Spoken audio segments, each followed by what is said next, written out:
aby mi svietilo slnko, keď hovorím o Jarke.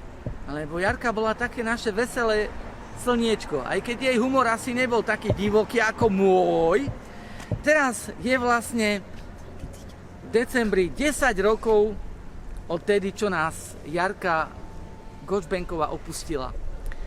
Natočili sme o nej dokumentárny film. Ak je v tomto okamihu, ako to pozeráte, hotový, tak dole pod videom je linka a môžete si na ňu kliknúť.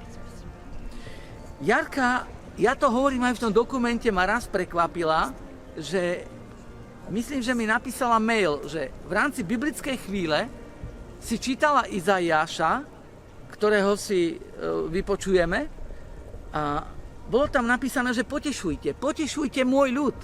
A ona ma vtedy veľmi povzbudila a napísala mi, že Vlado, ty máš ten dar.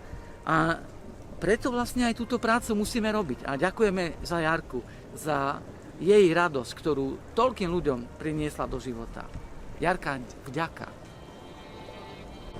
Tak možno práve preto sa snažíme, aby čriepky boli veľmi veselé.